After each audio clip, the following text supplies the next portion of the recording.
Hello everyone. Today in this lecture video we are going to study about BCS classification of drugs. So इस topic को शुरू करने से पहले हम थोड़ा सा जान लेते हैं कि इस टॉपिक का पढ़ने की इम्पोर्टेंस क्या है, हम इसे क्यों स्टडी करने जा रहे हैं।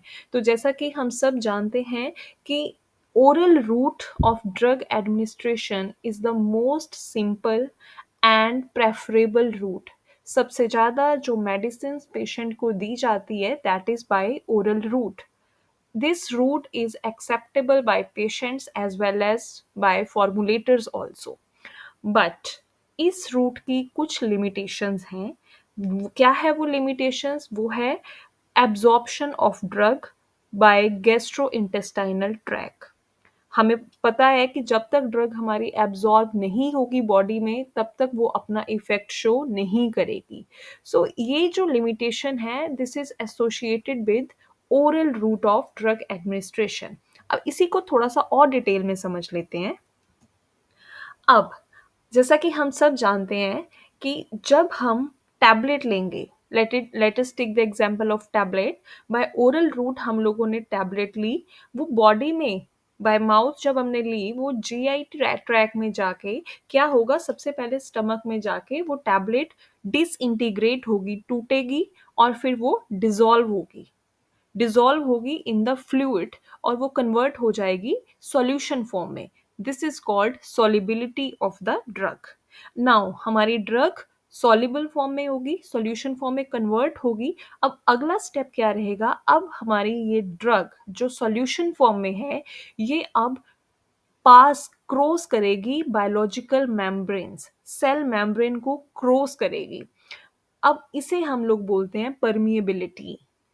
जब ये बायोलॉजिकल मेम्ब्रेन को ड्रग क्रॉस करेगी तब जाके ये हमारी सिस्टमिक सर्कुलेशन में एब्जॉर्ब होगी और अपना इफेक्ट शो करेगी. So that means solubility and permeability, these two are important parameters for a drug to show its effect. So जब ड्रग एक बार पहले सॉल्युबल होगी, सॉल्युबल हो जाने के बाद उसे परमिएट होना पड़ेगा, उसे बायोलॉजिकल मेम्ब्रेन को क्रॉस करना पड़ेगा.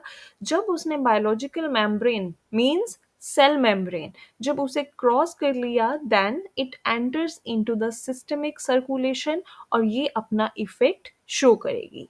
सो इन कंक्लूजन हम बोल सकते हैं कि जो oral drug absorption and bio availability है वो किस चीज़ पे डिपेंड करती है, दो पैरामीटर्स पे, एक तो सॉल्युबिलिटी और दूसरा परमिएबिलिटी. जब तक ड्रग हमारी सॉल्युबल नहीं होगी तब तक वो मेम्ब्रेन को क्रॉस नहीं कर पाएगी. मेम्ब्रेन को क्रॉस नहीं करेगी तो वो एब्जॉर्ब नहीं होगी तो वो अपना इफेक्ट शो नहीं करेगी. So in conclusion, we say that our bioavailability of our drug depends on its solubility and permeability. So these are the two important parameters which we have to consider in BCS classification system. अब जितना भी ये हमने समझा कि कैसे drug body में absorb होकर अपना इफेक्ट शो करती है, तो फ्लो चार्ट की फॉर्म में हम इसे देख लेते हैं. Let us take the example of tablet. Tablet को जैसे ही पेशेंट को दिया, टैबलेट पेशेंट की बॉडी में जाके सबसे पहले क्या होगी, disintegrate, it will get break down into small size particles जिन्हें हम फाइन पार्टिकल्स बोलते हैं. ब्रेक डाउन होने के बाद ये जो स्मॉल साइज फाइन पार्टिकल्स है they start to get dissolve in the gastro intestinal fluid. इस प्रोसेस को हम बोलते हैं डिसोल्यूशन. अब यहाँ पे ये आती है हमारा कौन सा फैक्टर, सॉल्युबिलिटी फैक्टर. मींस जितनी ड्रग हमारी ज़्यादा डिसॉल्व होगी उतनी ज़्यादा वो एब्जॉर्ब होने के लिए अवेलेबल रहेगी. सो डिसोल्यूशन के बाद नेक्स्ट स्टेप आ जाता है जब ड्रग आपकी कंप्लीटली डिसॉल्व होगी. Now next step is the passage through cell membranes. अब इसे क्रॉस करनी है सेल मेम्ब्रेन.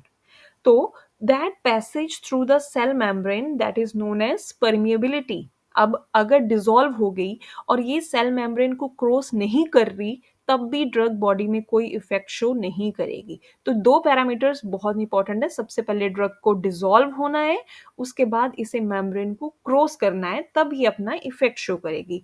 तो मेम्ब्रेन को क्रॉस करने के बाद now your drug get absorb into systemic circulation and finally it will show its therapeutic effect. So this is the complete flowchart by which your drug will show its effect when given through oral route. So now अब बात करते हैं हमारे main topic की, that is BCS classification of drugs. BCS stands for Biopharmaceutical Classification System. So this system was first developed by Amidon and his colleagues in 1995. And क्या है इसकी definition, हम इसे क्या बोल सकते हैं कि ये वो एक साइंटिफिक फ्रेमवर्क है जिसमें हमने ड्रग्स को चार डिफरेंट क्लास में कैटेगराइज कर रखा है on the basis of their solubility and permeability. These two factors, इनके बेसिस पे हमने ड्रग्स को चार कैटेगरीज में डिवाइड कर रखा है, class 1, class 2, class 3 and class 4. Now what are these different classes? Let's see in the next slide.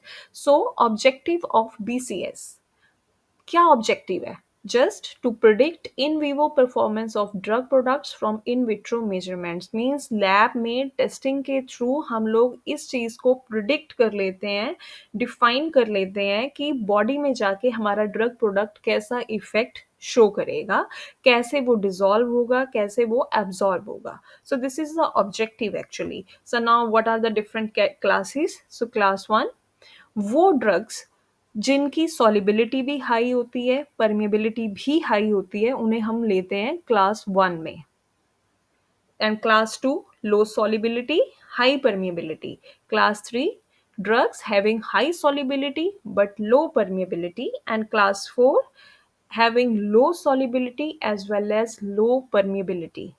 So these are the uh, four categories of the drug under which we categorize our drugs depending upon their solubility and permeability parameters. So now अब बात करते हैं कि high solubility हम किसे consider करेंगे, किसे बोलेंगे कि ये ड्रग हमारी हाईली सॉल्युबल है और किसे बोलेंगे ये ड्रग हमारी हाईली परमिएबल है। तो हाई सॉल्युबिलिटी हम उस ड्रग सब्सटेंस को बोलेंगे जिसकी जो हाईएस्ट डोज है, उस ड्रग की जो हाईएस्ट डोज है, अगर वो कंप्लीटली सॉल्युबल हो जाती है इन 250 ml और less of liquid aqueous media, pH range 1.2 to 6.8 and at the temperature 37 degrees Celsius plus minus 1. So suppose करो कोई ड्रग है जिसकी जो मैक्सिमम डोज है वो है 500 mg, तो हम अब उसकी डिफरेंट डोज है 100 mg, 250 mg, 500 mg, तो हम किसे कंसीडर करेंगे? वो ड्रग जिसकी highest dose means 500 mg dose अगर कंप्लीटली सॉल्युबल हो जाती है 250 ml of water, pH 1.2 to 6.8 हम मेंटेन करेंगे और टेम्परेचर 37 डिग्री सेल्सियस मेंटेन करेंगे, और अगर वो ड्रग कंप्लीटली सॉल्युबलाइज हो जाती है इन द एक्वस मीडिया तो हम उसे बोलेंगे कि this drug is highly soluble. तो सिमिलरली हाई परमिएबिलिटी किसे बोलेंगे?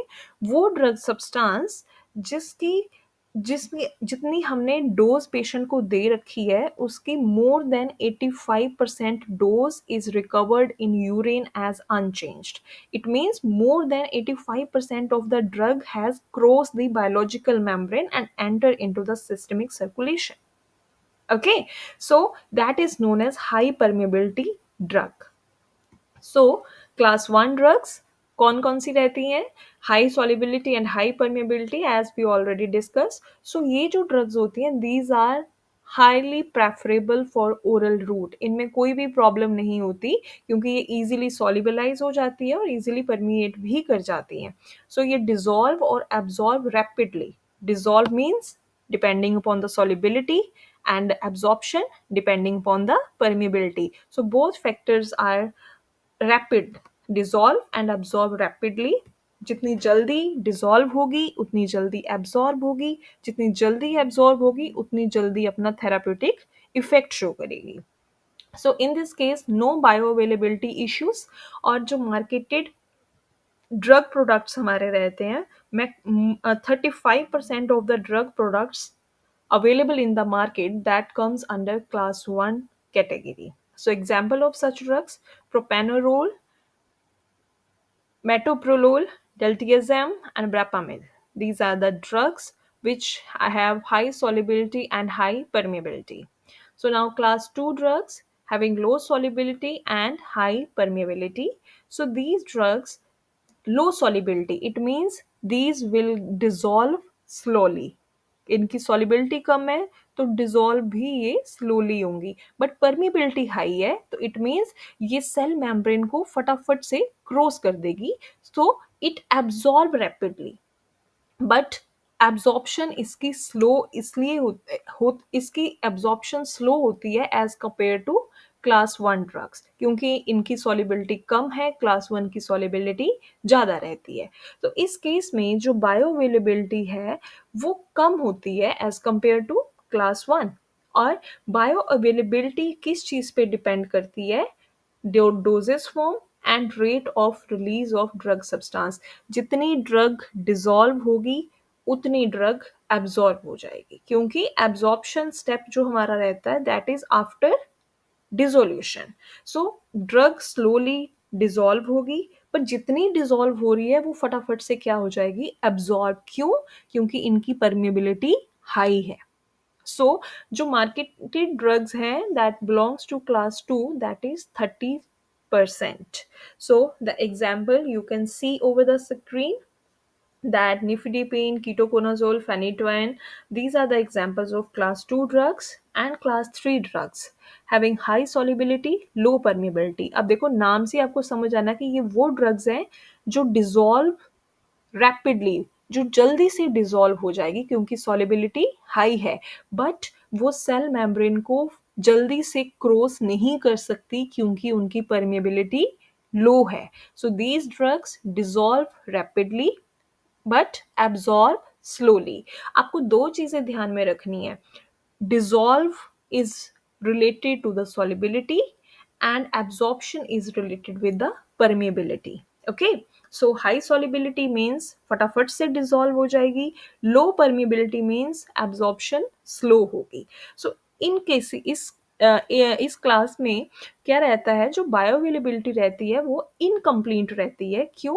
जो ड्रग है that is, if drug is not absorbed in absorption window, जिसकी वजह से bioavailability remains incomplete just because of the physiological changes in the GIT system. So marketed drugs, that is approximately 25% of the drugs belongs to class 3. Example: cimetidine, metformin, captopril, neomycin and insulin. These belongs to class 3.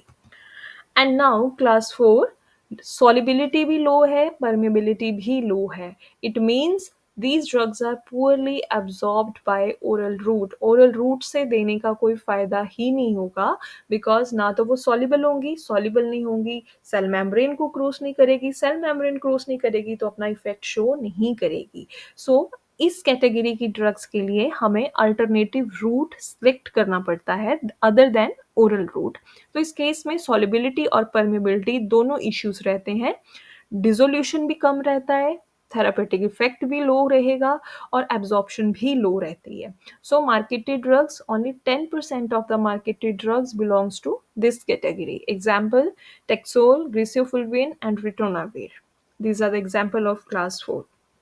So now, what is the application of categorizing the drugs in these four categories? So this system help to predict, जैसा कि हमने already objective में पढ़ लिया कि इन vivo performance, body में जाके drug कैसा परफॉर्म करने वाली है वो हम इन विट्रो स्टडी के थ्रू ही प्रिडिक्ट कर लेते हैं। In vitro means in lab, already we predict with the help of in vitro study. So this system is useful in biowaiver consideration, and this system helps in earlier stage of drug discovery and research. तो ये applications हैं जिसमें BCS classification of drugs help करता है। सो this is all about this video. I hope you understand all this concept of categorizing the drug in four categories. If you like this video, please hit the like button and don't forget to subscribe my channel. Thank you for watching this video.